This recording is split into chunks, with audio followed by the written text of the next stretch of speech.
आज के वीडियो में C3 पौधे अथवा C3 पादप मतलब C3 प्लांट्स को डिटेल से चित्र से समझाएंगे। तो चलिए शुरू करते हैं। सबसे पहले जानते हैं कि C3 पौधे किसे कहते हैं या C3 पादप क्या होते हैं। तो जो पौधे प्रकाश संश्लेषण के दौरान कार्बन डाइऑक्साइड को ग्रहण करके पहला स्थिर उत्पाद 3 कार्बन वाला अणु यानी कि 3 फास्फोग्लिसरिक एसिड बनाते हैं, उन्हें C3 पौधे कहा जाता है। आइए इस परिभाषा को डिटेल से समझाते हैं।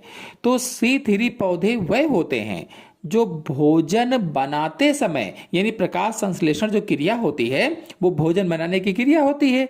तो भोजन बनाते समय जो हवा है या वायु है, हवा से कार्बन डाइऑक्साइड यानी CO2 लेकर के सबसे पहले 3 कार्बन वाला एक रासायनिक पदार्थ बनाते हैं, एक रासायनिक अणु बनाते हैं जिसका नाम यहाँ पर लिखा गया है 3 फास्फोग्लिसरिक एसिड या 3PGA। ये 3 कार्बन वाला रासायनिक पदार्थ है। क्योंकि इनका पहला उत्पाद 3 कार्बन वाला होता है, इसीलिए इन्हें C3 कहा जाता है। इसे और आसान भाषा में समझने के लिए देखिए, इसमें 3 चीजें हैं।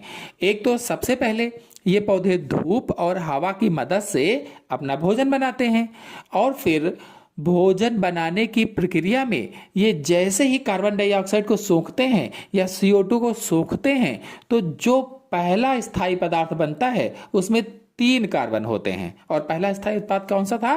3 फास्फोग्लिसरिक एसिड, जिसमें 3 कार्बन थे।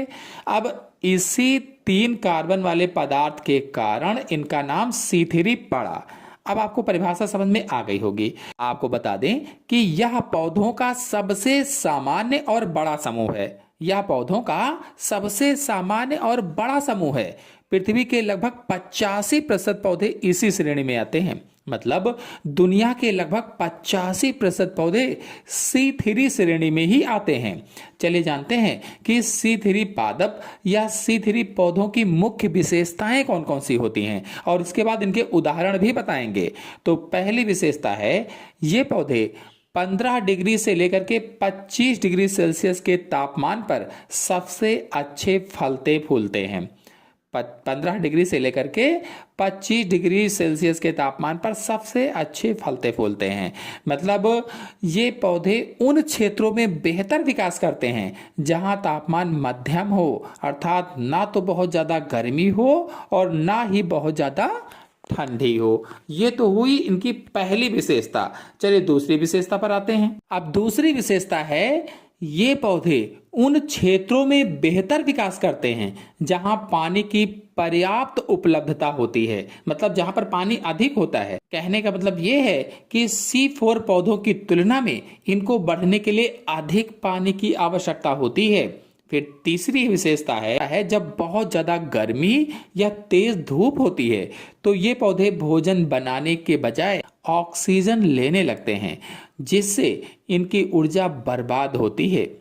इस प्रक्रिया को प्रकाश श्वसन या फोटो रेस्पिरेशन कहते हैं, जो C3 पौधों की एक बड़ी कमी है। मतलब अत्यधिक गर्मी या सूखे की स्थिति जब होती है तो इनमें प्रकाश श्वसन की प्रक्रिया शुरू हो जाती है, जिससे इनकी ऊर्जा नष्ट हो जाती है और उत्पादकता भी घटती है। तो इस तरह से मुख्य 3 विशेषताएं हैं। चलिए अब C3 पौधों के मुख्य उदाहरण जान लेते हैं। तो गेहूं, धान यानी चावल, जौ, जई, राई, सोयाबीन, चना, मटर, मूंगफली, सूरजमुखी, टमाटर, आलू, कपास, तंबाकू, चुकंदर, सेब, अंगूर और आम, नीम जैसे अधिकांश पेड़ इसके अंतर्गत आते हैं। संक्षेप में कहें तो हमारे आसपास दिखने वाले ज्यादातर सामान्य पेड़ पौधे और फसलें जो सामान्य मौसम में उगते हैं वह सभी C3 पादप होते हैं। आशा है आपको समझ में आया होगा। लाइक कीजिए, शेयर कीजिए। धन्यवाद।